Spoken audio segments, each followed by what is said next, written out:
ایک سوال کیا ہے دو حضرات نے تعلیم کے بارے میں۔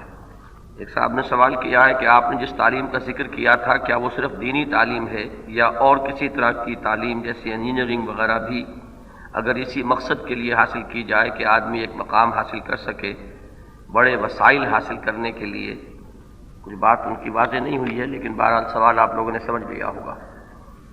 ایک یہ کہ علم کی وضاحت کریں، کیونکہ آج کل لوگ علم صرف معاشی ضروریات پوری کرنے کے لیے حاصل کرتے ہیں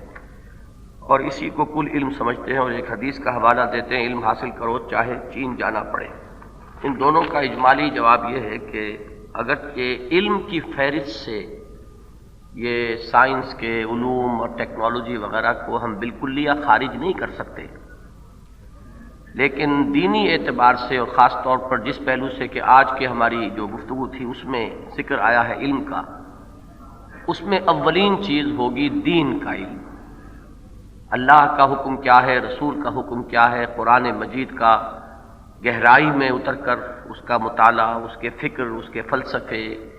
اس کی حکمت کو حاصل کرنے کی کوشش، یہ ہے اولین۔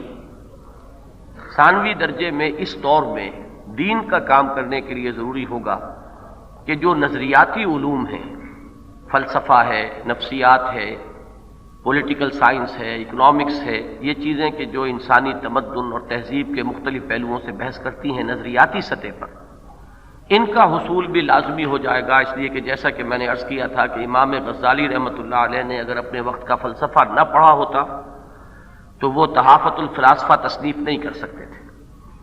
اگر امام ابن تیمیہ نے اپنے وقت کا جو منطق کا معاملہ ہے چوٹی پر جا کر اس کی تحصیل نہ کی ہوتی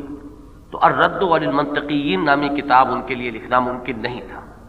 لہذا احیاء اسلام کے لیے جس علم کی ضرورت ہے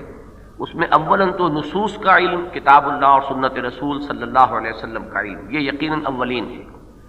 ثانوی درجے میں جدید نظریات، افکار اور عمرانیات جو ہیں، خاص طور پر فلسفہ اور نفسیات کے علاوہ یہ عمرانی علوم، سوشولوجی اور پولیٹیکل سائنس اور اکنامکس وغیرہ وغیرہ، ان کی تحصیل بہت ضروری ہے۔ تیسرے درجے میں آئیں گے یہ سائنس کے علوم اور ٹیکنالوجی۔ یہ چیزیں بھی چونکہ ایک مرحلے پر بہرحال احیاء اسلام کے لیے بھی ان کی ضرورت ہوگی، اس لیے کہ جب وہ کشمکش اس مرحلے پر آئے گی تو ظاہر ہے کہ لوہے کو لوہا کاٹتا ہے۔ اگر ہمارے پاس یہ علوم موجود نہ ہوں گے، یہ ٹیکنالوجی موجود نہ ہوگی تو ہم کفر کا مقابلہ نہیں کر سکیں گے۔ لیکن یہ کہ گر حفظ مراتب نہ کنی زندگی، اگر اس ترتیب کو آپ الٹ دیں گے تو پھر یہ معاملہ آپ کا ہے۔ اس لیے کہ یہ ترتیب بہرحال یہ رہے گی کہ نمبر ایک ہے نصوص کا علم، نص قرآنی اور نص سنت جو ہے، احادیث نبویہ ان کا علم۔ نمبر دو جدید علوم میں سے عمرانیات اور فلسفہ، افکار اور نظریات سے بحث کرنے والے علوم، اور تیسرے درجے میں فزیکل سائنسز اینڈ ٹیکنالوجی۔ یہ ترتیب ہے احیاء اسلام کی نیت سے جو لوگ علم حاصل کرنا چاہیں ان کی۔ اب یہ کہ جو لوگ فرض کیجئے کہ سائنس پڑھ رہے ہیں، وہ اگر نصوص کا علم حاصل کر لیں تو یقیناً یہ کہ ان کا وہ تقاضا جو ہے اللہ کے فضل و کرم سے پورا ہو جائے گا کہ عربی زبان بھی اتنی ضرور سمجھیں کہ قرآن کو براہ راست سمجھیں، احادیث کو سمجھ سکیں، جو ہمارا علمی ورثہ ہے ائمہ دین کے جو اجتہادات ہیں